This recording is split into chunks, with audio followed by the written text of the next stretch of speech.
আমাদের video share করেই তো তাদের মানে বাড়িতে একটু টাকা পয়সা আসছে, ঘরে মাছের ঝোলটা রান্না করে খাচ্ছে। আচ্ছা, অনেক মহিলারাও আছে তারা মা, কিন্তু তাদের কোনো কাজ নেই আসলে ঘরে বসে রান্না বান্না করার পর ঠিক है, একটু মনে হয় যে লোককে নিয়ে একটু নিন্দে করি, ठीक है। কাজ নেই, মস্তিষ্কর প্রবলেম। বাট আমাদের ভিডিও দেখেই তো, আমাদের ভিডিও শেয়ার করেই তো তাদের মানে বাড়িতে একটু টাকা পয়সা আসছে। अभी बदत है भाई। আজকে তারা তোমার ভিডিও শেয়ার করতো বলে তুমি শ্রাবন্তী, আজকে তারা তোমার মুভি দেখতো বলে তুমি শ্রাবন্তী।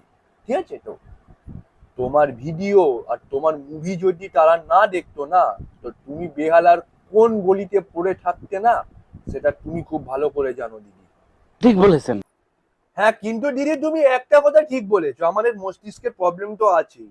না হলে আমাদের যদি মস্তিষ্কের প্রবলেম না থাকতো, তো তোমার মতো ঠক, তোমার মতো ফ্রড, তোমার মতো অহংকারী মহিলার কি আমরা কি মুভি দেখতাম?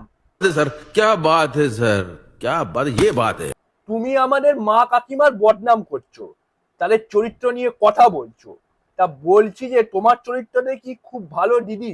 হ্যাঁ, তুমি তো নিজে তো 3-4টে বিয়ে করেছো, তো তোমার চরিত্রের কথা না আর জানতে আমাদের বাকি নেই।